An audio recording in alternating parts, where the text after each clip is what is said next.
नमस्कार। आज हम ऐसी शख्सियत से आपको मिलाएंगे, ऐसी शख्सियत के बारे में आपसे बात करेंगे जो किसी भी इंट्रोडक्शन की मोहताज नहीं है।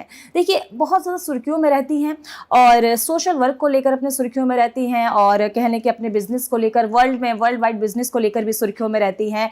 और पॉलिटिकल पार्टी की अगर बात करें तो पॉलिटिकल पार्टी और महिला एम्पावरमेंट को लेकर भी मैम बहुत सुर्खियों में रहती हैं। और उन्हें मैं आपको बता दूं, सबसे बड़ी बात कि उन्हें क्वीन ऑफ पॉलिटिकल स्ट्रैटेजी भी कहा जा सकता है। तो आप गैस करिए कि मैं किसके बारे में बात कर रही होंगी। जी हाँ, आपने बिल्कुल सही गैस किया है। मैं बात कर रही हूँ डॉक्टर नौरा शेख जी के बारे में। बहुत बहुत स्वागत है आपका हमारे 1 to 1 में। और यहाँ पर आप पब्लिक डिमांड पर आज आपको बुलाया गया है और पब्लिक जो है, जो जनता है, आपके बारे में जानना चाहती है। बहुत सारे सवाल आपसे करे जाएंगे, तो क्या आप तैयार हैं अपने फॉलोअर्स को जवाब देने के लिए? जी, कोशिश करूंगी। जी बिल्कुल। तो नौरा जी, सबसे पहले सवाल मैं आपसे ये बात करना चाहूँगी कि क्या कुछ ऐसा, मतलब क्योंकि आपकी शख्सियत, जितना मैं आपके बारे में रिसर्च किया है, जितना मैं आपके बारे में जानी हूँ, आपके एजुकेशन से शुरुआत करते हैं। क्योंकि आप कहाँ से आपने एजुकेशन को अपना मतलब अंजाम दिया है और एक MBA स्टूडेंट आप रह चुके हैं, MBA आपने किया है, उसके बाद पॉलिटिकल पार्टी में भी आप काफ़ी इंटरेस्टेड हैं। क्या इसके पीछे का मतलब है? जी, बस मेरा नेटिव तिरुपति है, आंध्र प्रदेश जी। और वहाँ पर मैंने पढ़ाई की और उसके बाद थोड़ा मुस्लिम कम्युनिटी में जो है को एजुकेशन को जो है अपने घरों में, फैमिली में नहीं मानते थे, तो काफ़ी फाइट करके मैंने पढ़ाई किया। फिर उसके बाद मैंने बिज़नेस मैनेजमेंट भी पढ़ा और उसके बाद आज तक भी मैं पढ़ती ही रहती हूँ। जो ज़रूरत होता है, जो सब्जेक्ट होता है, उसके लिए मैं हमेशा, और मैं सब लोगों को भी यही कहना चाहूँगी कि पढ़ाई का ख़त्म नहीं होता है, पढ़ाई हमेशा पढ़ते रहना चाहिए। हर दिन एक नया सब्जेक्ट, हर दिन एक सब्जेक्ट सामने आता है, तो वो सब्जेक्ट को क्लियर करने के लिए पढ़ाई पढ़ते हैं।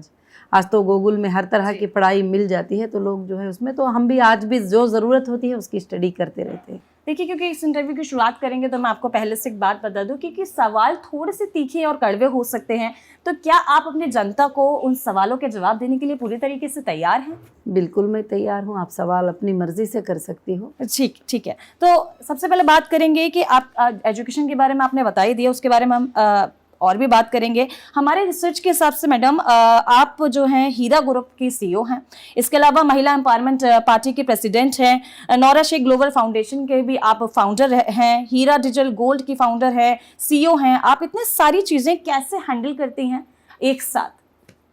ये सब ऊपर वाले का देन है, जो अल्हम्दुलिल्लाह मैं तो नहीं हैंडल करती।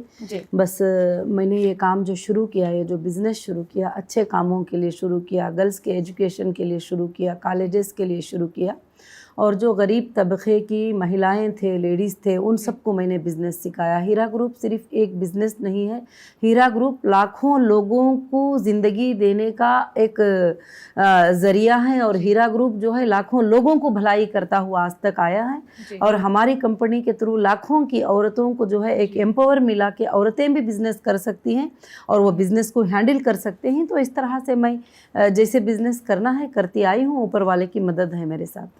क्योंकि आप एक महिला हैं और महिला होने के बाद इतनी सारी चीज़ों को आप अकेले मैनेज कर रही हैं, तो कहीं से एक होता है ना कि एक थॉट आता है कि एक जो है बदलाव करना है देश में या बदलाव करना है अपनी सोसाइटी में, तो वो पहला थॉट आपको कहाँ से मिला? पहला थॉट तो मुझे बचपन से मिला है कि बदलाव लाना है अपनी कम्युनिटी के अंदर, महिलाओं के सोच के अंदर। विलेजेस के अंदर काफ़ी महिलाएं नाइंसाफ़ी होती रहती हैं, और महिला करके बोले तो पहले दिनों से मैं सुनती आ रही हूँ कि जैसे लड़की पैदा होती है अपने बाप की शक्ल जो है बड़ी नीचे उतर जाती है, और जैसे लड़की पैदा होती है जो स्वीट बांटने में भी तब्दीली आ जाती है, खुशी में तब्दीली आ जाती है, बहुत सारे चीज़ों में तब्दीली आती है। तो ये सारे चीज़ें देखते हुए, तो जब ऊपर वाले ने दोनों को इक्वल राइट्स दिया है, इक्वल जस्टिस दिया है, दोनों को बराबर पैदा किया है, तो फिर वो बिजनेस भी कर सकती है, पॉलिटिक्स भी कर सकती है, पढ़ाई भी कर सकती है। ये तो बहुत सारी महिलाएं कहते आते थे, मगर मैंने प्रैक्टिकल करके बताया है कि एजुकेशनल इंस्टीट्यूशन को मैंने फॉर्म किया। और जैसे तिरुपति में हमारी कॉलेज है, जिसमें गर्ल्स कॉलेज है, 1000 से ज़्यादा गर्ल्स जो है आज तक भी वहाँ पर पढ़ते ही, 5700 स्टूडेंट वहाँ से डिग्री पढ़कर और जो है ये किए ही। उसी तरह से कोचीन, उसी तरह से महाराष्ट्र, उसी तरह बहुत सारे जगह पर मैंने ये करके, और मैंने कहा नहीं बल्कि उसको चला कर बताया है कि इस तरह से चलाकर बता सकते हैं। फिर उसके बाद प्रॉब्लम्स आते थे इन चीज़ों को चलाने में, फंड रिक्वायरमेंट होते हैं, पेमेंट्स रिक्वायरमेंट होते हैं, तो फिर मैंने बिजनेस को स्टैब्लिश किया हीरा ग्रुप को, जैसे टेक्सटाइल, गोल्ड, ग्रेनाइट, बहुत सारे चीज़ों को जो जनरल बिजनेस होते हैं, इंडिया से लेकर इंटरनेशनल लेवल में मैंने इस बिज़नेस को फॉर्म करके, और 2015 में सुपर 100 में हमारी कंपनी का लिस्ट आया था, इंडिया के सुपर 100 में। तो खासकर से जो है मैंने इतने ऊंचाई पर ले जाकर हर महिला को, हर बच्ची को मैंने ये बताया कि औरत भी जो है बिजनेस भी कर सकती है और वो एजुकेशनल इंस्टीट्यूशन भी कायम कर सकती है।